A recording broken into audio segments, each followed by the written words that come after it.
Hey there. I'm in an undisclosed location here to talk to you today about a mission. A mission to save the world. Now, I know what you're thinking, but I'm serious. You, my friend, have been called to the same mission I have, to save the world. Now, if you think I'm crazy, let me back up a little. My name's Amber Jansen, and I teach history at Memorial High School. I've been sent to communicate this message to you. You see, turns out you have skills, my friend. Special skills. Skills just for you. In churchy words, we call these skills gifts, but what they're called isn't super important. What's important is that you have some. I promise. God has given individual skills to every single person who chooses to follow him, and he's invited us to use those skills to help him save the world. Right now, stop and think. What do you bring to a situation or a friend group or a team? How is your family different and better because you're a part of it?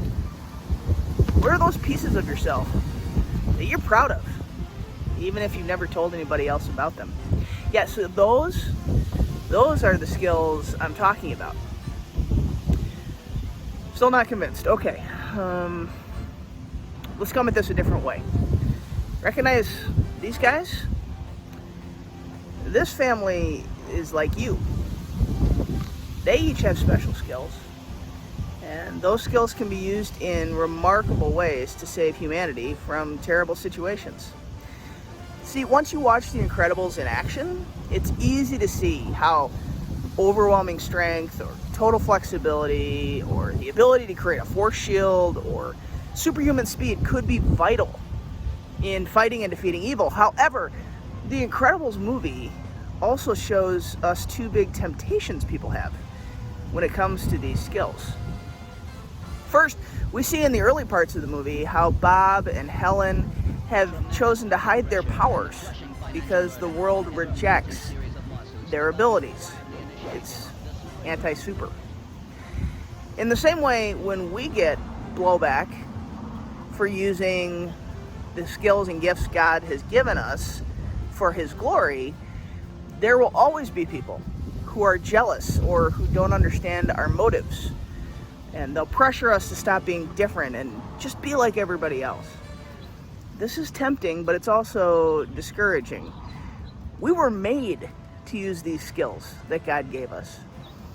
And when we don't fit in, when we don't do that, when we don't use those skills in order to fit in or just to make others feel more comfortable, we miss out on being part of that bigger story of global redemption, that salvation plan we were talking about.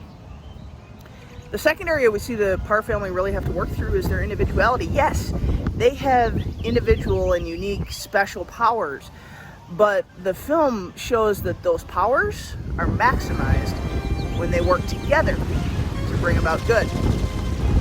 None of them can do what the others can do well, but their combined efforts pay off in a huge way. In the same way, the talents and skills God has given each of us are maximized when we combine those pieces of ourselves with others for the sake of the people and the planet around us. So really, it's a strange thing. Just like the Parrs, we shouldn't hide our powers and our skills. But we also have to begin to understand that our skills are best used in cooperation with the skills of others. The Apostle Paul explained it using the analogy of the body in 1 Corinthians 12, starting in verse 17, where he says, if the whole body were an eye, how could it hear? If the whole body were an ear, how could it smell? God has placed each part in the body just as he wanted it to be. If all the parts were the same, how could there be a body? As it is, there are many parts, but there is only one body. See, just like the Parrs have individual skills, but they are one family with one goal, So the body of Christ, or what we would call the church, is one, even though we make up many different parts of it.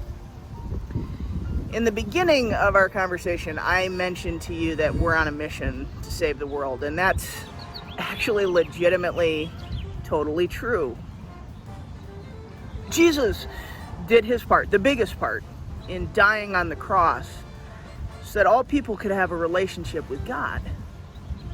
But God uses us as the current body of Christ with all of our individual skills and strengths to move the story forward, so to speak.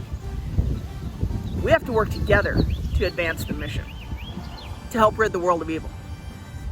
I mean, it sounds like a movie script, but it is 100% real life.